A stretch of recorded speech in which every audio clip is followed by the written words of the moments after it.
It is most important in this hour of American crisis to think ahead, to look out over the horizon towards the day when this rancid era has ended, when it becomes the subject of study, when historians evaluate this period and wonder, how is it that America's democracy entered such crisis at a time of relative peace and prosperity? How is it that the demagogue rose? How is it that so many tens of millions became faithless towards American democracy that has been sustained through sacrifices that beggar the imagination? How could it be that so many Americans that stand tall when the flag passes by, that take their hats off when the national anthem is sung? How could it be that so many of those people became so disconnected to the idea and ideals of the country that they would lose sight of the fact that everything is sustained by the choice and the birthright of the American people to sustain their leaders? When the moment comes that historians study this era, what they will be drawn to is the billion-dollar conflict industry, towards the media of this era, towards Laura Ingraham and Tucker Carlson, towards Fox News and Rupert Murdoch, towards the Eric Bollings of the world. He sat down for an interview with Donald Trump. Eric Bolling, of course, was fired from Fox News, like Trump's soon-to-be daughter-in-law, Kimberly Guilfoyle, who was also fired for sexual misconduct, which seems to be the fate of most of Fox News' hosts over time. At any rate, Eric Bolling sat down with Donald Trump. The Trump performance is predictable, unhinged, deranged. He attacks prosecutor Jack Smith, and he attacks prosecutor Fani Willis, the Atlanta district attorney. With regard to Fani Willis, the attacks are overtly racist. It turns out, at least according to Trump, that Fani Willis's father may have been a Black Panther. God forbid, 40 years ago. It would certainly disqualify her from prosecuting the former president for trying to overthrow the election in the state of Georgia in 2023. Donald Trump is desperate, and the right-wing media is frightened. Watching Donald Trump has become tedious, boring. It explains the ratings collapse of so much of the news media. It's simply hard to watch. There's nothing new to be said. Yet there are things that must be said. Donald Trump has dominated America's culture and our society for 8 long years. Donald Trump has been ubiquitous in the faces of the American people, smothering them, oppressing them with his presence, brought to the American people on a constant, unrelenting basis by America's news media for 7 long years. Jake Tapper sat down with Charlie Sykes, and he talked about the coverage of Donald Trump. And what he talked about was Trump manipulating the news media, in essence and in effect, tricking them into situations where they gave Trump wall-to-wall coverage.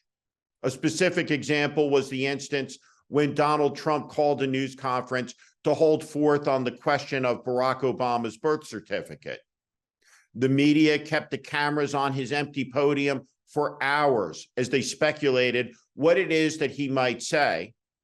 And then he came on television, said none of those things, attacked some more, and then left, satisfied with having manipulated the media. That's how Tapper saw it. The media was manipulated. The media was not manipulated. The media was there as willing partners, cashing in with their business partner, Donald Trump, making billions in profit for a sick show that would come over time to dominate American democracy, to poison it, to hurt it, to harm it. The American people have been on the receiving end of a funhouse mirror, a show, an autocratic freak show, sponsored by and brought to the American people by Donald Trump and the Trump family, and again, a witting, accompanying, collaborating media and political class. Thank you for listening to my political commentary. If you like what you heard today, please also consider subscribing to The Warning, daily newsletter on Substack. Our democracy hangs in the balance.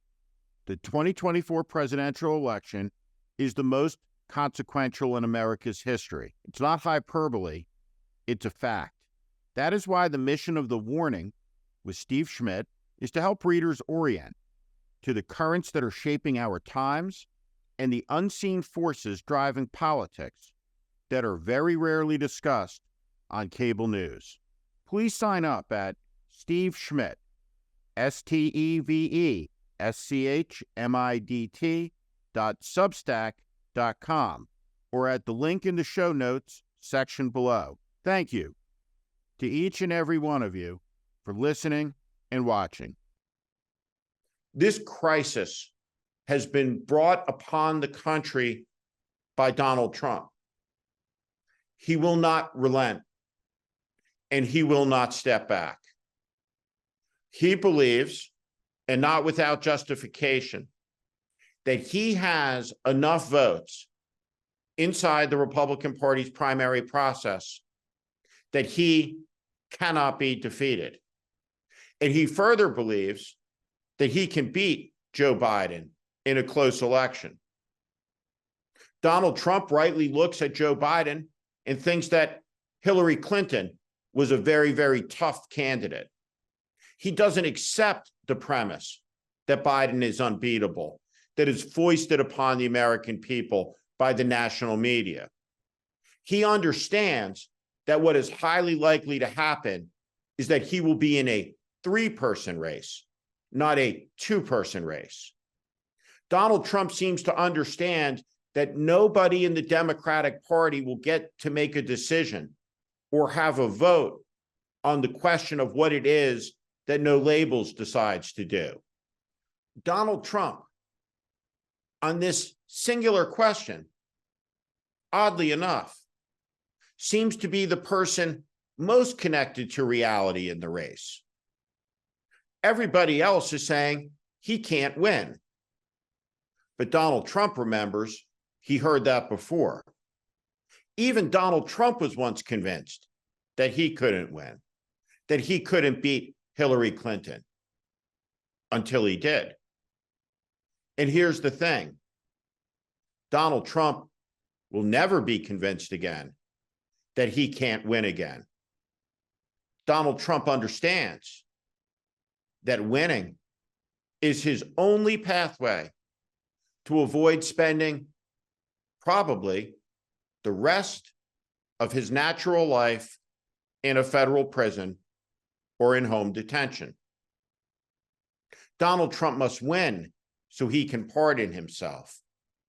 And that is what the 2024 presidential election is about.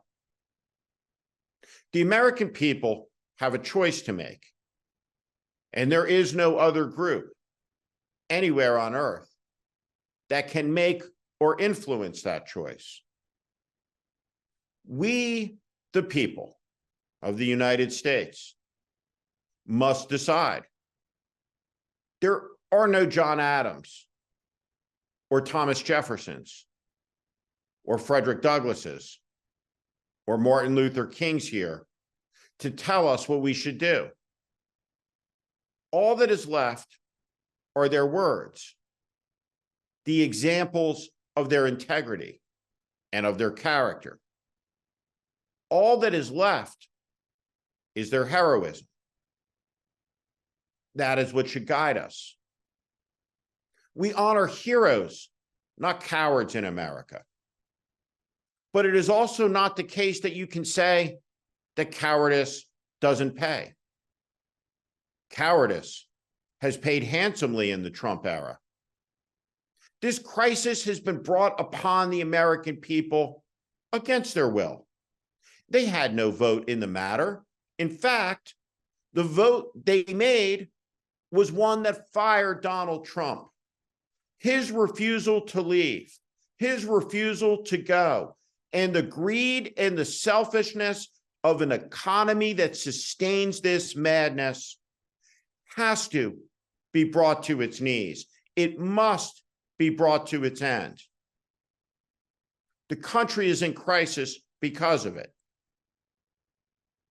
We are on a journey as citizens towards perfecting a union that existed before any of us were born and will hopefully exist beyond the lifespans of our furthest imagined descendants. Each of us gets to play a small role in the most magnificent experiment in all the broad sweep of human history. We should be grateful for it. We should be thankful for it. And we should take every advantage of it. We owe our children nothing less. Thank you for watching. Make sure you subscribe to our channel so you never miss a video. Also, for more content just like this, please consider joining our Warning Premium community. You can find out more in the description below.